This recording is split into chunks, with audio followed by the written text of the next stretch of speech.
Bonsoir. Le chef de l'État, M. Al-Majid Tebboune, a affirmé avoir plié l'Espagne sur le dossier du Sahara occidental. Lors de sa visite jeudi dernier à Béchar, il a déclaré qu'Alger a contraint Madrid de reculer, ayant encaissé des pertes de 7 milliards de dollars par an suite à la rupture des relations commerciales décidées par Alger. L'Espagne a été obligée de changer sa position sous la pression de l'Algérie, a-t-il encore ajouté.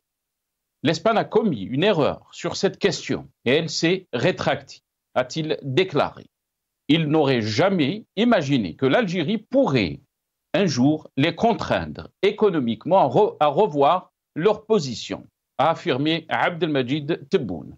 Pourtant, le jeudi 17 avril à Madrid, le ministre espagnol des Affaires étrangères, José Manuel Albares, a réaffirmé le soutien de l'Espagne à la solution d'autonomie proposée par le Maroc depuis 2007 pour résoudre la question du Sahara occidental. L'Espagne, contrairement à ce qui a été dit par Tebboune, n'a jamais changé de position dans ce dossier géopolitique, et ce depuis mars 2022, date à laquelle elle a reconnu la souveraineté du Maroc sur le Sahara occidental. Depuis l'avènement de Al-Majid Tebboune, notre diplomatie se trouve dans l'incapacité à exercer une influence quelconque dans notre environnement géopolitique naturel, à savoir l'Afrique, le Sahel et la Méditerranée. Il est désolant de constater que la diplomatie de notre pays est à la traîne. Elle est à l'image de ce qui se constate tous les jours sur le plan interne. Tebboune et la diplomatie du récit. Nous débattrons avec nos invités juste après cette petite intro.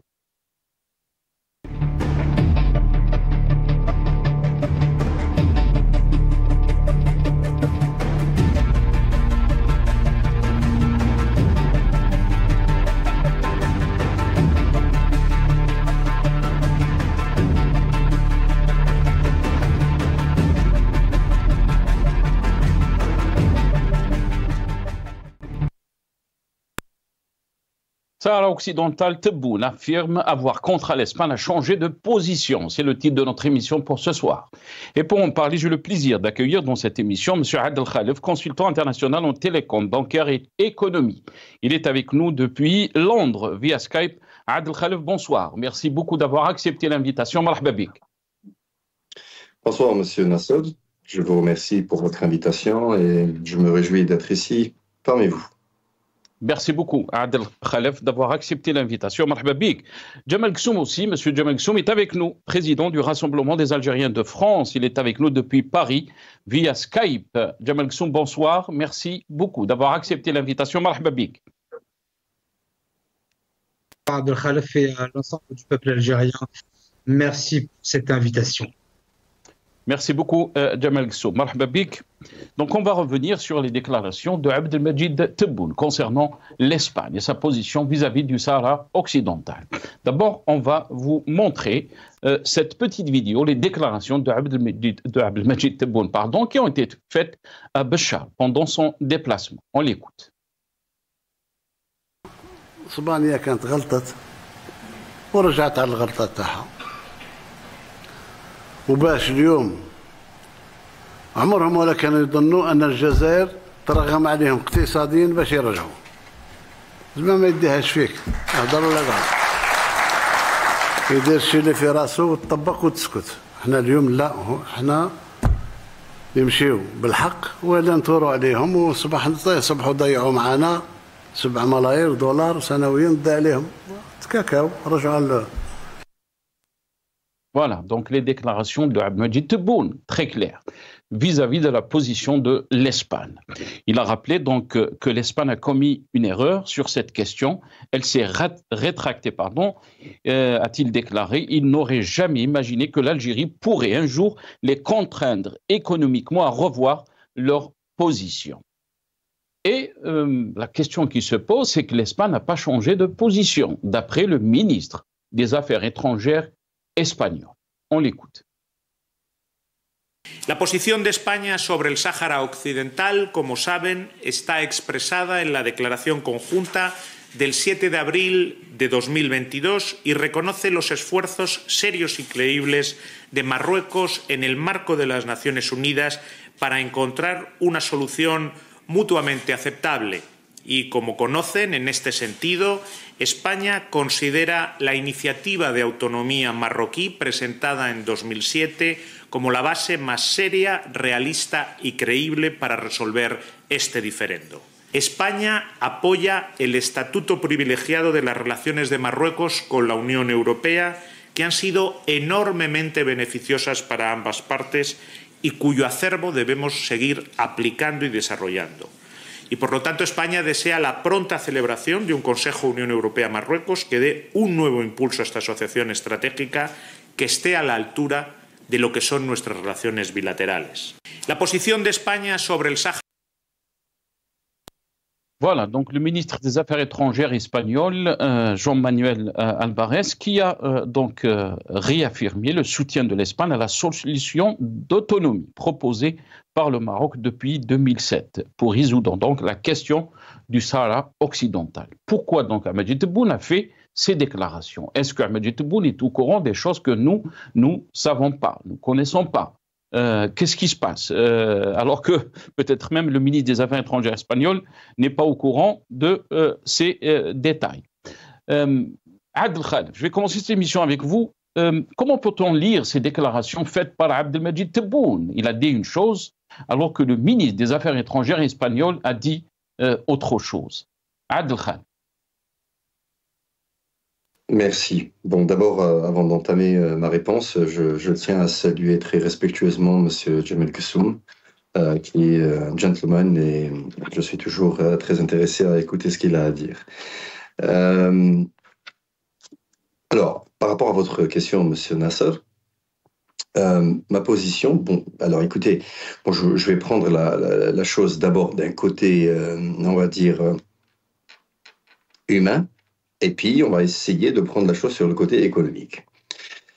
Je vais laisser néanmoins le côté économique en second plan, parce que je pense qu'il n'y a même pas lieu de comparer les deux pays.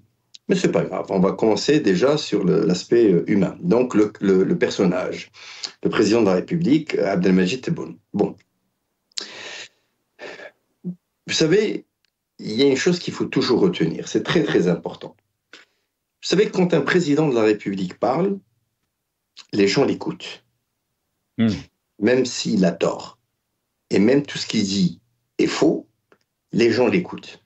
Pourquoi? Parce que c'est un public figure, c'est-à-dire c'est une personnalité, tout le monde l'écoute parce que c'est le président de la République.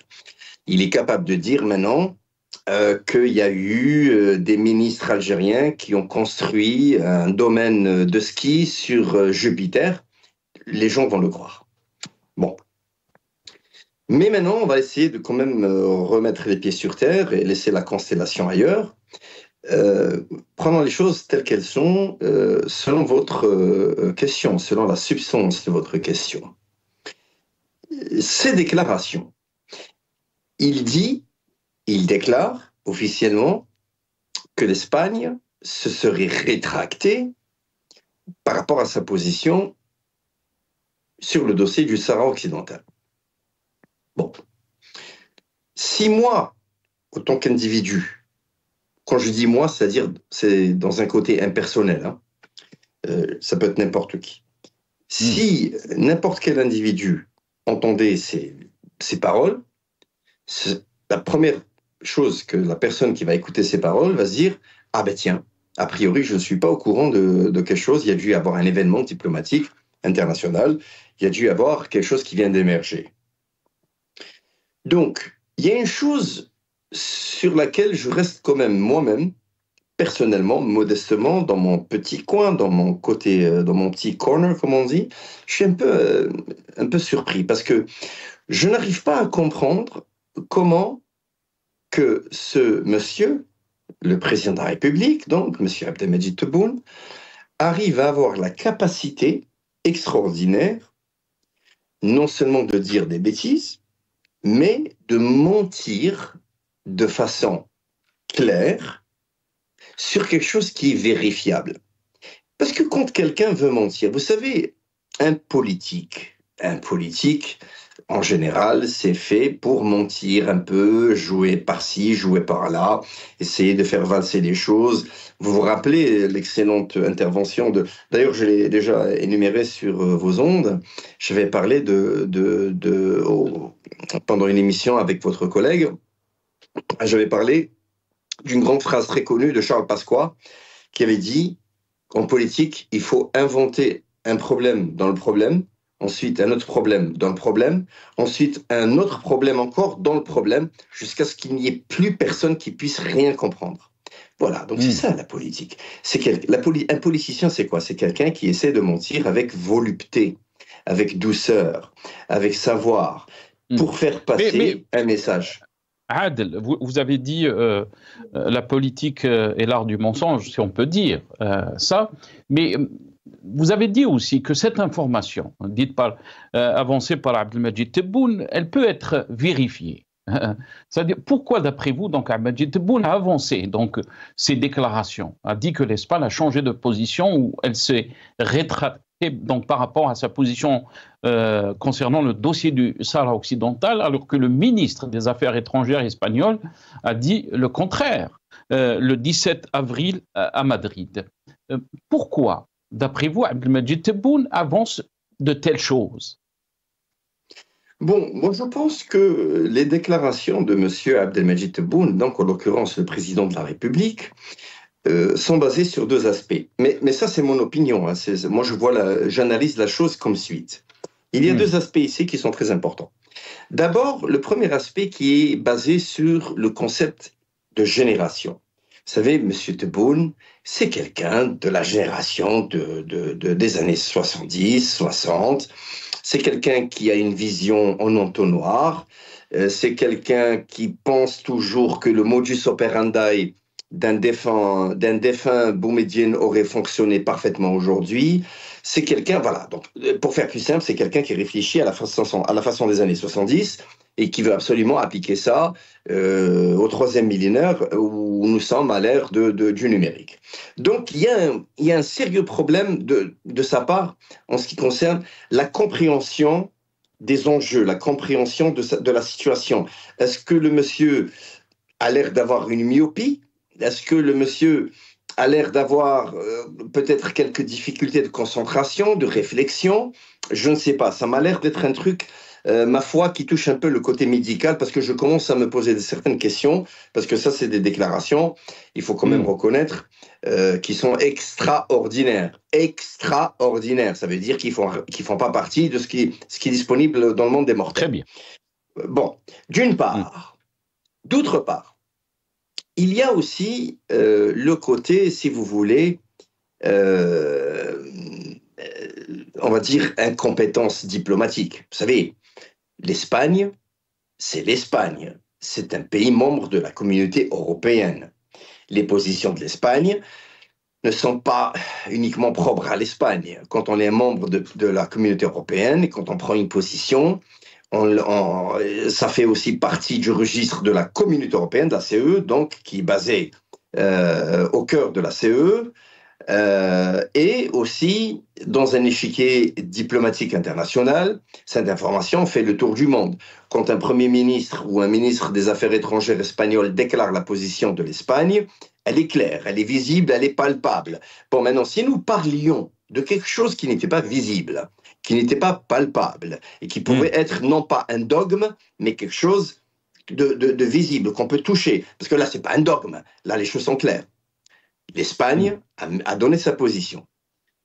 Alors, le président algérien, lui, d'abord, viole l'éthique diplomatique parce qu'il fait des déclarations qui vont arriver outre Méditerranée, qui vont arriver du côté de Madrid. Ces déclarations, vous savez, les responsables espagnols, excusez-moi du terme, je n'ai pas envie de dire ça, le président de la République, c'est le garant de l'État, mais vous savez, les responsables espagnols et les responsables européens vont se bidonner de rire quand ils vont entendre ces déclarations. Pourquoi? Parce que d'abord, on a l'impression que M. Tebboune parle par procuration, parce qu'il sait que l'Espagne s'est trompée. Apparemment, il sait, parce qu'a priori, les Espagnols ne savent pas ce qui les concerne, parce que là, Tebboune, sait des choses sur les Espagnols qu'eux-mêmes ne savent pas. Donc, a priori, ils se sont trompés, ils ont regretté. Il a l'air très informé, le monsieur. Hein.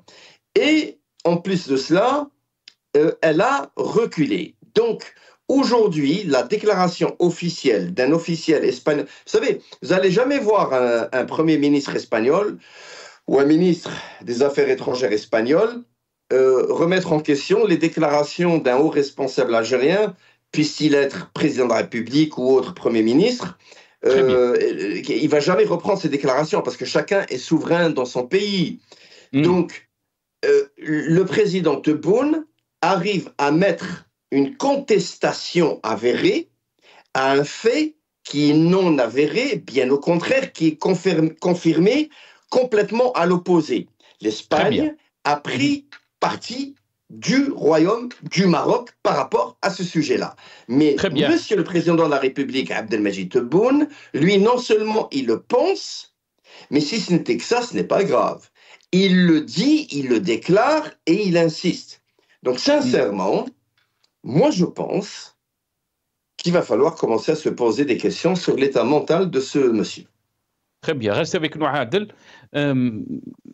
Bien sûr, Abdelmajid Tebboune a avancé le levier, si on peut dire, économique, puisqu'il a dit qu'il n'aurait jamais, là il parle de l'Espagne bien sûr, imaginé que l'Algérie pourrait un jour les contraindre économiquement à revoir leur position.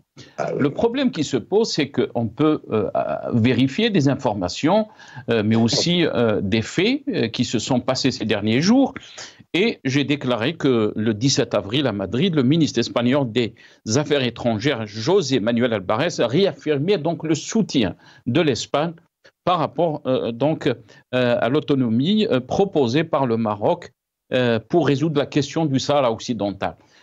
Et le NTV, ou Al24, pardon, la télévision algérienne, a fait un reportage des manifestants ou des militants espagnols qui donc faisaient une manifestation contre le ministre ou les déclarations du ministre des Affaires étrangères espagnol. Et ce documentaire a été fait par Al24 le 18 du mois, juste une journée après donc les déclarations du ministre des Affaires étrangères espagnol. On regarde.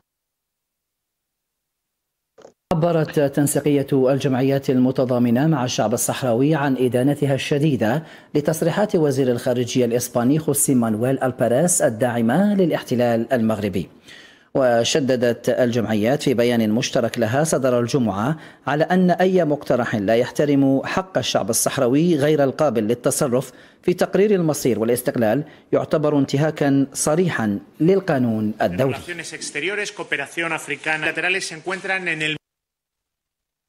موقف ألباريس يتعارض مع مشاعر مواطني الدولة الإسبانية وكل القوى السياسية باستثناء الحزب السياسي الذي ينتمي إليه الوزير. بالرغم من تعقيدات السياق الجيوسياسي الحالي فإنها ستواصل دعمها لجبهة البوليزاريو ولتطبيق القانون الدولي بخصوص ممارسة الشعب الصحراوي لحقه غير القابل للتصرف في تقرير المصير والاستقلال.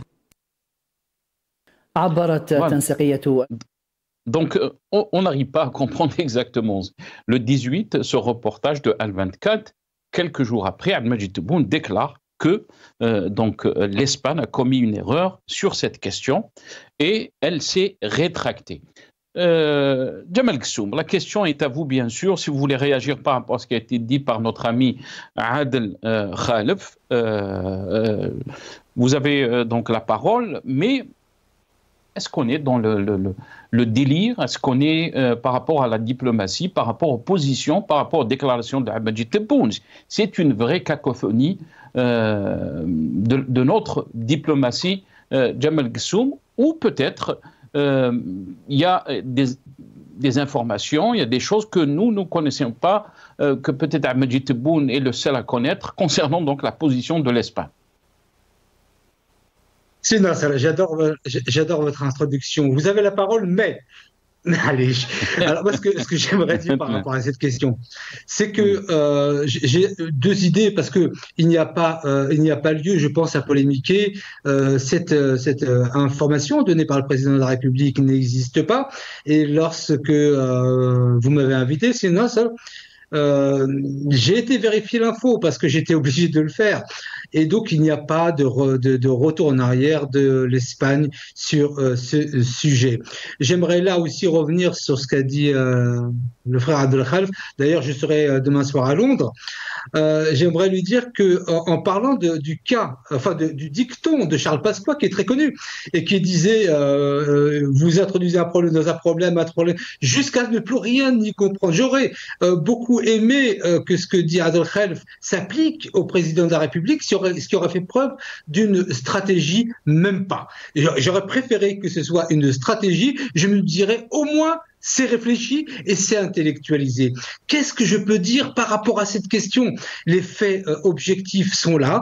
L'Espagne n'est pas revenue. Pourquoi le président de la République fait-il ces déclarations? Moi, je ne peux... Alors, Abdel Khalf a utilisé le problème mental. Non, le président de la République a toute sa santé mentale. Par contre, il a peut-être un manque de réflexion sur les personnes qui l'entourent et qui lui donnent des informations complètement fausses. Et comme le disait Abdel Khalf, en plus vérifiables. Je veux bien qu'on désinforme sur des choses qui ne sont pas vérifiables. Il y a pas le chic, mais là, il n'y a pas de doute là-dessus. Donc, franchement, je ne vais pas m'attarder sur ce sujet parce que c'est tellement... je me tais. Mais Jamal Ghessoum, est-ce que le problème est dans la vision de notre diplomatie? Est-ce qu'il y a un problème par rapport à cette question en Algérie, parce qu'on n'arrive pas à comprendre exactement comment notre diplomatie fonctionne, puisque nous avons aussi des problèmes avec d'autres pays. Vous avez parlé, vous êtes même allé jusqu'à dire qu'il fallait donc aller vers la rupture avec la France, et on sait que on est en crise avec la France aussi, on était en crise avec l'Espagne depuis 2022, après donc la position de l'Espagne. Abdelmadjid Tebboune, dans son interview dernièrement, a dit que les choses allaient plus ou moins bien maintenant avec l'Espagne. Alors, bien sûr qu'elle n'a pas changé de sa position, vous l'avez dit. C'est quoi le problème donc en Algérie? Est-ce que c'est un problème de vision? Est-ce que c'est un problème par rapport à la diplomatie, bien sûr? Alors, moi, j'aimerais séparer deux choses qui sont distinctes. Il y a d'abord la question de la capacité diplomatique de notre pays à affronter les enjeux internationaux de tout ordre et de toute nature. Sur cette question, j'ai envie de dire que c'était où ce fut la cacophonie. Il y a un nouveau conseiller diplomatique. Alors, je ne vais pas évidemment m'appuyer uniquement sur lui pour résoudre le manque d'impact diplomatique de nos services, ça c'est une chose. Ensuite, j'aimerais quand même distinguer un autre élément qui me semble tout à fait important. La diplomatie, c'est aussi les relations de pays à pays, et ils sont là aussi de nature complètement différente. Sur la question de la France, j'aimerais dire là aussi que le côté qui non seulement jette de l'huile sur le feu, d'abord déclenche l'incendie et jette de l'huile sur le feu de manière constante. On le voit bien après la communication et la visite entre les deux chefs d'État français et algériens et la visite du ministre des Affaires étrangères, ce qui en est sorti quelques jours après pour une affaire qui datait de plus d'un an. Donc, il y a la relation avec la France qui effectivement répond à des prérogatives et des enjeux stratégiques qui concernent directement la France, non seulement en Algérie, mais sur la question du Sahel. Et là, j'aimerais dire que depuis 2005, depuis que la France a fait voter une loi vantant les mérites de la colonisation, nous n'en sommes toujours pas sortis. De ce point de vue, sur cette relation précise avec la France, je défends mordicus l'État algérien, je dis bien l'État, non pas le président Ramz Daoula, mais Maouch Daoula. Donc je défends la position de l'État algérien à l'égard de la France. Ensuite, il y a des problèmes autres, vous l'avez souligné, nos voisins marocains, pour là aussi, j'aimerais aussi dire qu'il y a un antécédent qui date de nombreuses années. Et le moment le plus emblématique fut l'attaque de l'Algérie en 1963, alors que le sang de nos Chouhada n'était pas encore sec. Donc, il y a eu une succession d'éléments qui fait que, de fait, on se trouve avec une problématique avec le Maroc. Ensuite, il y a le problème du sud algérien qui, là, me semble, de mon point de vue, beaucoup plus important. Vous vous souvenez, sur vos plateaux, j'avais alerté les autorités algériennes sur l'erreur manifeste que le président de la République reçoive une personne considérée comme étant un sécessionniste par le gouvernement malien, et j'avais même dit sur votre plateau que je ne serais pas étonné que les autorités maliennes disent que pourquoi ne pas recevoir le MAC? C'est ce que le Premier ministre de l'époque avait fait 48 heures après mes propos. Donc il y a une succession de problèmes qui font que, ou qui fait que on a l'impression que l'Algérie a ou une très mauvaise diplomatie ou alors un très mauvais relationnel avec son voisinage. J'aimerais dire que il faut vraiment avoir une vision globale, mais aussi une vision particulière. Quels sont les problèmes ou les atouts que réserve une relation avec la France, avec le Maroc, avec le Niger, etc., etc. Donc, je ne mélange pas tout. Je dis simplement qu'aujourd'hui, la cacophonie qui règne au niveau de la présidence, parce que celui qui a donné cette information au président de la République, moi je dis au président de la République, soit vous acceptez d'être mal informé de manière intentionnelle, parce que Adel Khalf et vous-même, vous avez dit que si nous le savons, comment ça se fait que lui ne le sait pas?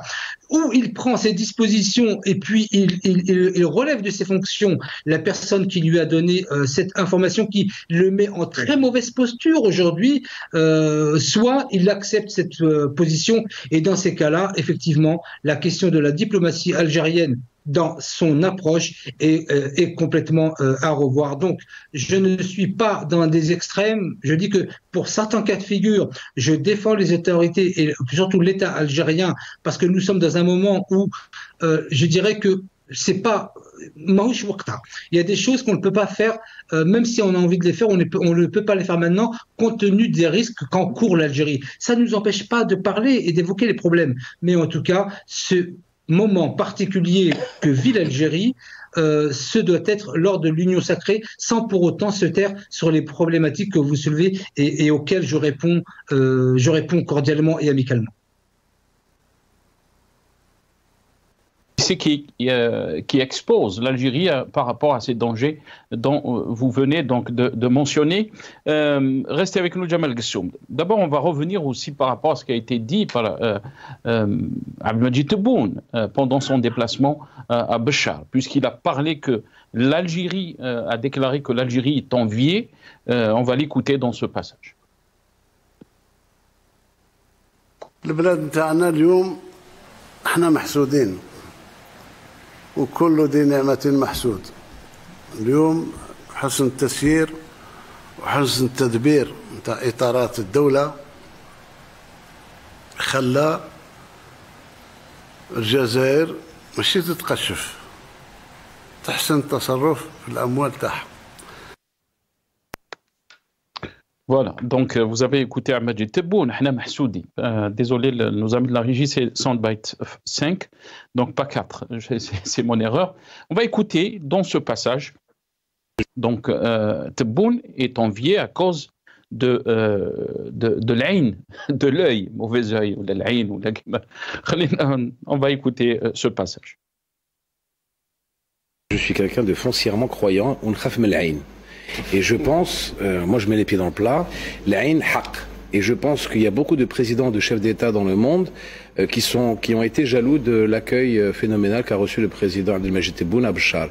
Dans certaines capitales occidentales et un peu partout dans le monde, le chef d'État, quand il se balade comme ça, il est hué, il est sifflé, il y en a même qui se sont pris des baffes. Et là, à contrario, tu vois notre président qui est aimé, acclamé, où les gens sont heureux de le voir et heureux de le voir dans une magnifique ville comme Béchar. C'est pas possible. Un truc comme ça, je suis désolé de le dire, hein, mais alhamdoulilah, on continue à avoir un président qui est soutenu par l'ensemble de sa population. Voilà, donc on continue à avoir un président qui est soutenu par l'ensemble de sa population. Alors si on revient bien sûr aux élections présidentielles de septembre 2024, on se pose la question par rapport à ces déclarations. Adel Khalf, la parole est à vous, bien sûr. Hna Mahsoudine a déclaré donc à Abdelmadjid Tebboune, l'Algérie est enviée, l'Aïn haq, donc a déclaré ce chroniqueur sur Al-24. Est-ce qu'on est dans une situation d'hystérie, dans une situation qu'on n'arrive plus à comprendre comment les choses fonctionnent en Algérie, puisqu'on on entend des choses, des déclarations du chef de l'État. Vous avez parlé de la responsabilité et de la portée de ces déclarations d'un chef de l'État. Il représente l'Algérie, il expose l'Algérie par ses déclarations.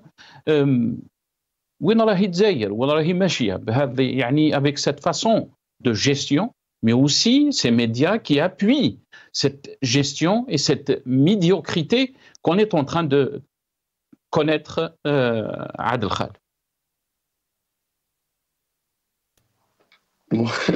Moi, il y a un aspect que je trouve très agréable, c'est d'abord faire passer ce personnage, cet individu qui parle, que vous citez comme chroniqueur, hein, parce qu'attention, il faut quand même laisser les choses dans leur contexte. Vous citez cet individu comme chroniqueur. Vous savez, être chroniqueur, c'est un métier, être journaliste, c'est un métier. Il y a beaucoup de gens qui ne comprennent pas. C'est pour ne pas rentrer dans la personnalisation de débat. On veut juste... تفضل سعاد. D'accord. C'est pas une question de personnalisation, parce que si vous voulez qu'on analyse un aspect, il faut l'analyser et en parler depuis le socle. D'accord ? Donc j'essaie de venir d'une façon progressive et basée sur des éléments probants. D'accord. Donc le contenu du discours de cet individu, il dit « je suis désolé ». Je suis désolé, il a dit ça, hein, de façon expressis verbis. Je suis désolé, notre président est acclamé, notre président ceci. Bon, désolé par rapport à quoi? Désolé par rapport à qui? Vous voyez le non-sens. Il n'y a aucune substance de journalisme ni de chroniqueur. C'est un monsieur qui est complètement, excusez-moi du terme, avec mes respects, c'est un individu qui est un décérébré, total décérébré. Bon, bref, on va aller maintenant sur la situation du président de la République par rapport à ses déclarations. On va aller un peu sur le côté économique maintenant, parce qu'on va essayer de parler maintenant, contrairement à beaucoup, on va parler avec cohérence. Bon, dans son discours, le président de la République évoque que les Espagnols se seraient rendus compte qu'ils s'étaient trompés. Et donc que le déficit économique leur a coûté le chiffre annoncé, corrigez-moi si je me trompe, il a déclaré 7 milliards de dollars approximativement, je pense, ou 7 milliards d'euros. Ouais, l'Espagne n'a jamais exporté, parce que j'ai fait une petite recherche, l'équivalent de 7 milliards de dollars. Il a déclaré 7 milliards de dollars. Oui, non, mais l'Espagne exporte beaucoup. L'Espagne exporte énormément. L'Espagne a des exports extraordinaires. L'Espagne non, pour l'Algérie. Pardon? Par rapport à l'Algérie. Oui, mais je suis en train de faire un parallèle et un comparatif, parce que ça concerne les deux pays. Vous avez un président de la République qui a donné des déclarations, qui a fait des déclarations par rapport à la situation économique de l'Espagne vis-à-vis de l'Algérie, et donc vice-versa. Donc je suis en train de faire un parallèle, et il faut rester dans ce contexte-là.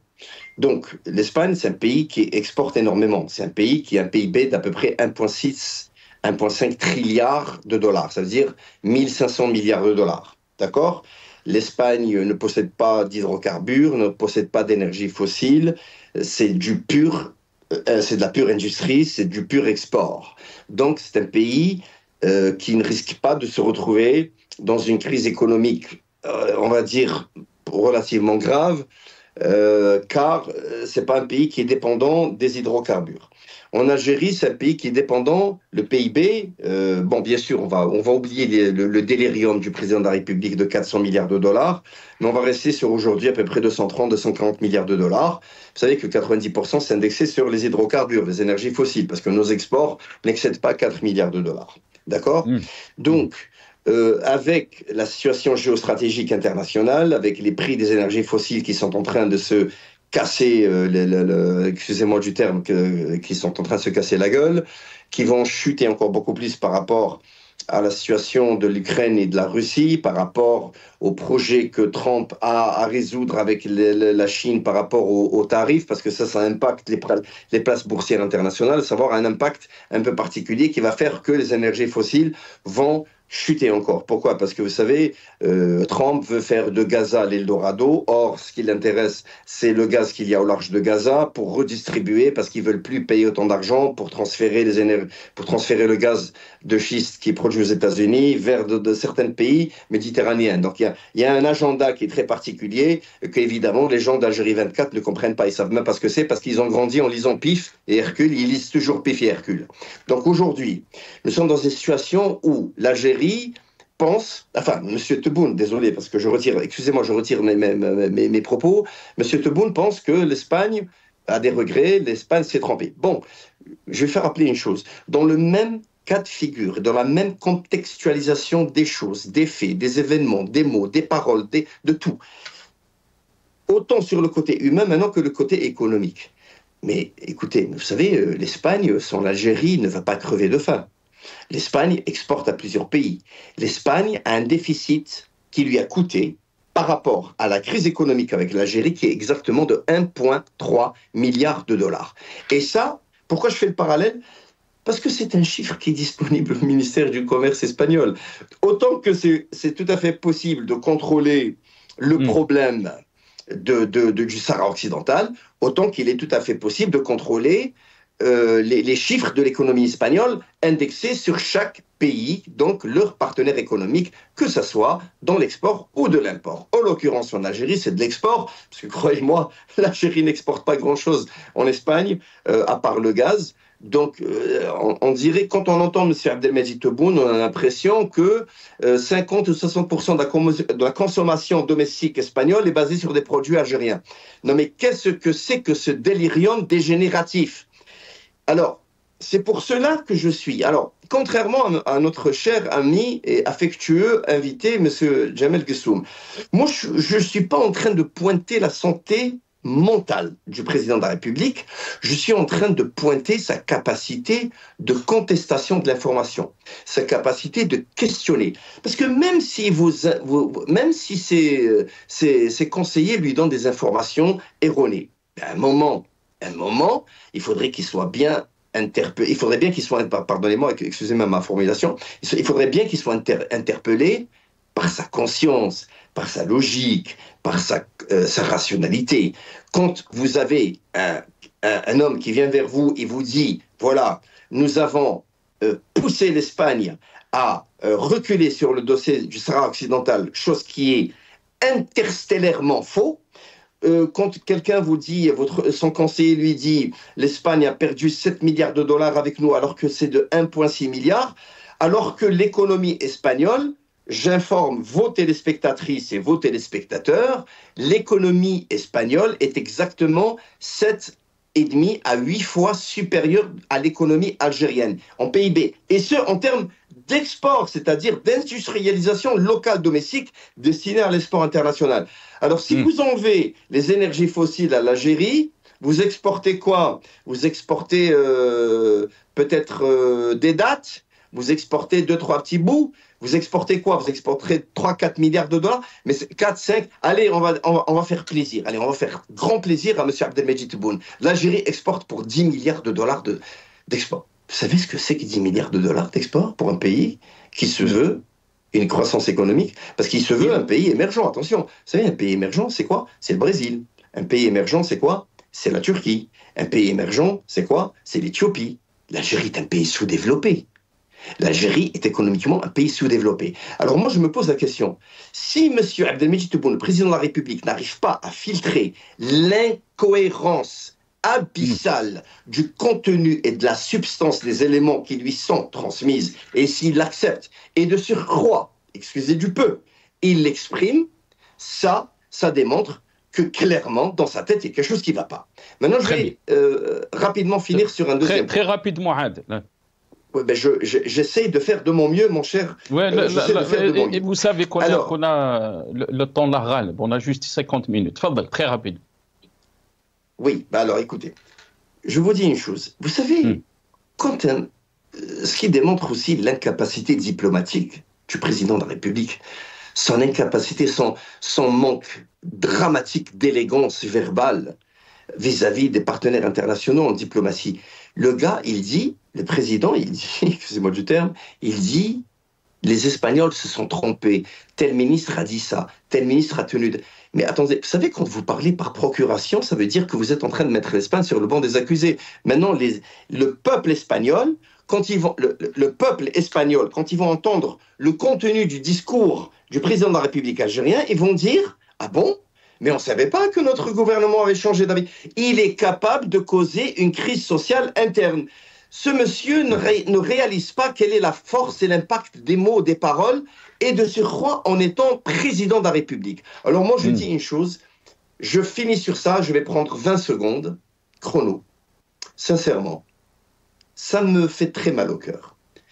Mais je pense que Abdelmejid Tebboune n'est pas du tout armé pour ce poste. Il n'a pas la dimension présidentielle, il ne sait pas ce qu'il fait, il ne sait pas ce qu'il dit. Et sincèrement, si je pouvais lui donner un conseil, c'est de déposer sa démission. Mais la question aussi qui se pose, Adel, est-ce que le problème en Algérie est seulement en la question de la personne d'Abdelmejid Tebboune?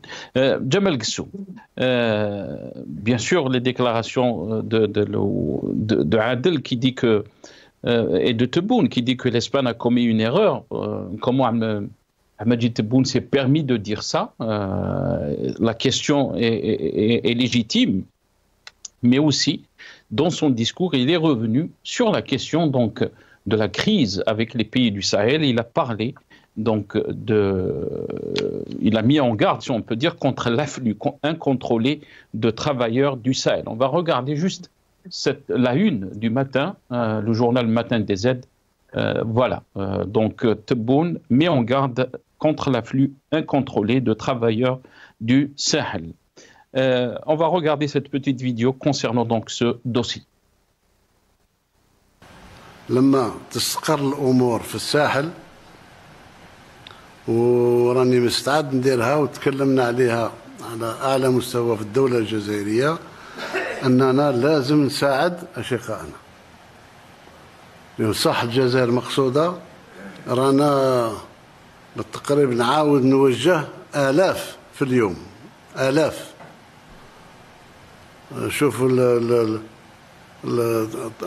يعني الشحذ على الطلبة موديسيتي، راه في العاصمة، راه في وهران، راه في كل مكان. النساء يجيبوا أطفال صغار يطلبوا بهم، تلم حاجة تمشي تعاود تجي واحدة أخرى إلى آخره. ما تنفعنا لا احنا لا هما، ولكن هما ماهمش متحكمين في الأوضاع عندهم غالب. يعني ما باش نخلي انا كل من هب ودب يدخل، راه كما يقول لك اللي تظنوا موسى تلقاه فرعون. واحد خذوا حذركم. Voilà, donc les déclarations d'Abdelmejid Tebboune, qui a fait part de son inquiétude face à la prolifération des migrants africains et à l'augmentation de la mendicité des femmes et des enfants dans les villes algériennes. Votre réaction, Djemal Guessou? Je sais que vous n'avez pas beaucoup de temps, mais je vais vous libérer après cette question. Tfadal si Djemal. Je reviens sur la première vidéo du président Tebboune lorsqu'il disait que l'Algérie est enviée. Alors, j'ai juste un retour, donc je m'entends deux fois, c'est un peu compliqué. Merci. Donc, l'Algérie, est-ce qu'elle est enviée? Maqsouda, oui, c'est une évidence. Maintenant, elle est enviée, l'Algérie est enviée par beaucoup de pays dans le monde, mais sans les Algériens. Donc, sur cette question, oui, l'Algérie est enviée parce qu'elle détient pas loin de 20% des richesses en terres rares du monde. Donc oui, l'Algérie est enviée. Ça, c'est une chose. Ensuite, sur la deuxième question sous-jacente et votre dernier sujet, et en l'occurrence celui du Sahel et des habitants des Maliens, des Nigériens qui viennent en Algérie, c'est une question qui est sous-jacente depuis déjà quelques années. Ce n'est pas un problème nouveau, c'est devenu un problème nouveau médiatiquement au regard des difficultés rencontrées avec le Mali et le Niger particulièrement. Donc évidemment que lorsque vous avez un problème avec deux pays du Sud, le Burkina Faso aussi, mais dans de moindres mesures, parce qu'en Algérie, on voit beaucoup plus de Nigériens et de Maliens. ça met évidemment en évidence cette population qui vient en Algérie. Donc, celles et ceux qui mettent en danger ces populations, ce sont les Maliens, les Nigériens eux-mêmes. Donc, là aussi, une question de sécurité. Compte tenu des relations que nous avons avec les pays du Sud, le Mali, le Niger en particulier, et du troisième larron, comme disait le président de la République, qui entre en scène, il est bien évident que l'Algérie doit, bien évidemment, pour une question de sécurité, prendre ce problème d'immigration clandestine à bras le corps sur une question beaucoup plus sécuritaire qu'humanitaire. Moi, j'ai vu en Algérie que même à El Ouatsouf, vous savez, à El Ouatsouf, au mois de février, j'y étais, c'était avant l'escalade entre le Mali et le Niger, il y avait des campements de Maliens et de Nigériens qui avaient été pris et ramenés au Mali et en Niger avant même que la crise n'atteigne ce niveau. Donc, l'approche du problème migratoire des pays du Sahel, elle était déjà préexistante avant la crise. Aujourd'hui, ça la met en lumière. Et donc, à partir de là, il est évident que pour des questions de sécurité, parce que ce soit qui m'ont cité, on a aussi beaucoup de Maliens et Nigériens qui viennent travailler en Algérie et on doit aussi pouvoir les accueillir. Eh bien, il y a aussi des risques de retrouver des personnes qui viennent non pas pour une question sociale, mais pour d'autres fins et qui puissent atteindre la sécurité nationale. Donc, concomitamment, il y a ce problème migratoire qu'il faudra régler, mais je dis aux autorités algériennes, faites-le avec humanité, ne faites pas ce que vous avez fait ces derniers mois, et en l'occurrence, de prendre des parents et de laisser des enfants de 5-6 ans. Ça, c'est inacceptable. J'ai dit au président de la République, si vous êtes au courant de cela, ce que vous faites est inqualifiable et inacceptable. Parce que ça, ce sont des cas que j'ai vus il y a quelques jours en Algérie. Mais en tout cas, envier, oui. La question migratoire, elle est posée. La manière de faire revenir au Mali et au Niger les clandestins doit être faite avec humanité, non pas dans les conditions qu'elles sont faites actuellement. En tout cas, j'aimerais clore sur ce sujet, c'est que aujourd'hui, l'époque que nous vivons en Algérie nous appelle à l'union, quel que soit. Et vous savez, j'ai appelé à voter contre le président Tebboune en août dernier sur votre plateau en direct d'Algérie. Donc, je garde cette ligne où je suis opposé au président Tebboune pour ce qu'il a fait. Je ne vais pas revenir toujours là-dessus. Hein, je réexpliquerai un jour. Mais en tout cas, sur la question de l'unité nationale, je serai derrière l'État algérien, surtout en ces circonstances. Ce n'est pas le moment de nous désunir, ce n'est pas le moment. Mais qu'est-ce que ça veut dire pour vous? Très rapidement, Jamal Guessoum, mais je donnerai le mot de la fin à notre ami Adel. Quand vous parlez de l'unité nationale, ce n'est pas le moment, il faut s'unir. Qu'est-ce que ça veut dire? Parce que les Algériens n'arrivent pas à comprendre. Souvent, on a entendu donc ce n'est pas le moment. L'Algérie est ciblée, l'Algérie est visée, l'Algérie est enviée. On l'a écouté donc de la bouche de Abdelmajid Tebboune, Jazair Mahsouda. Tous les pays sont enviés, Jamal Guessoum. La question qui se pose, c'est comment on gère ce pays pour lui donner de la crédibilité, pour lui donner une place dans le monde entier, pour qu'il soit un pays aussi fort. C'est cette question que les Algériens se posent. Est-ce que aussi cette gestion du pays nous expose à tous ces problèmes sécuritaires, mais aussi notre diplomatie qui nous isole un peu plus, Jamal Guessoum? J'ai envie de dire aux Algériens et aux Algériennes qu'ils aient à cœur et à l'esprit ce que Hossein Ait Ahmed avait dans le cœur et dans l'esprit lorsqu'il se battait contre le président Boumediene rahimahullah et que le Maroc avait attaqué l'Algérie. Il avait dit les armes doivent aller vers d'autres destinations et que ce n'est pas le moment de nous entretuer. Donc je dis aux Algériens et aux Algériennes, nous vivons aujourd'hui politiquement, stratégiquement et sécuritairement les mêmes risques que Hossein Ait Ahmed avait vécu en son temps lorsqu'il prenait les armes contre le président Boumediene. Mais c'était un vrai patriote, ils étaient armés et ils tiraient sur le contingent du président Boumedienne, qui était aussi des Algériens. Mais quand un troisième est venu pour profiter de cette situation, ça a été un Algérien, ça a été un homme. Il a laissé tout ça de côté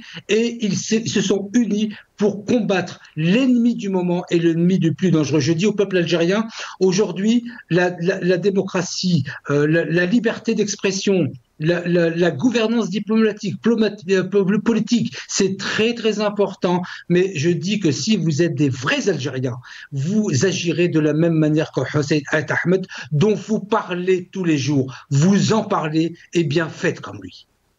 Très bien, mais la question se pose aussi, Jamal Gessoum, c'est qui l'ennemi? Adel Khalef, très rapidement, est-ce que vous êtes d'accord par rapport... Adel Khalef, très rapidement, on termine l'émission. Est-ce que vous êtes d'accord par rapport à ce qui a été avancé par notre ami Jamal Gessoum? Il faut s'unir donc derrière le pouvoir, les autorités algériennes. Adel Khalef. Écoutez, chacun doit avoir... Excusez-moi. Chacun doit avoir sa position. Moi, je suis complètement d'accord avec M. Gessoum quand il dit que il faut s'unir. C'est pas le moment de nous désunir, d'accord? Sur ça, je ne peux que saluer très très respectueusement cette déclaration très sage, très respectable et très mûre de la part de M. Gessoum, parce que c'est un patriote avéré.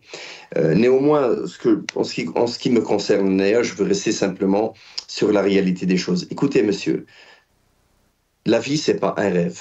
On rêve quand on dort, mais quand on se réveille, c'est plus un rêve. Et quand on meurt, il n'y a plus de vie. On ne vit que très peu, et quand on meurt tout le temps. Donc, tant que nous sommes en vie, il faut se dire une chose. Je reprends la parole de M. Abdelmajid Tebboune. Il dit que l'Algérie, elle est enviée. Elle est enviée. Bon, c'est vrai, M. Gessoum le confirme. Elle est enviée. Pourquoi? Parce que c'est vrai qu'il y a beaucoup d'énergie, il y a beaucoup de pétrole, il y a beaucoup de gaz, il y a beaucoup de ceci, il y a beaucoup de cela, les terres rares, etc., etc. Mais bon, mais ça, c'est pas nouveau. Vous savez, M. Abdelmajid Tebboune, en disant ça, il n'a pas inventé l'eau chaude. Ça fait des années et des décennies que les compagnies pétrolières se battent toutes pour venir décrocher des contrats en Algérie. Mais c'est quoi un pays qu'on puisse envier? L'Algérie n'est pas du tout enviée, monsieur. Je dis une chose. Pour que l'Algérie soit enviée, laissez-moi que nous arrivions au point où nos voisins, genre marocains, tunisiens, libyens, égyptiens, vont se ruer vers nous pour venir se soigner dans un secteur sanitaire qui est meilleur que le leur, viennent étudier dans des écoles meilleures que les leurs, viennent travailler dans une économie meilleure que la leur, viennent développer et trouver un niveau de vie meilleur que le leur.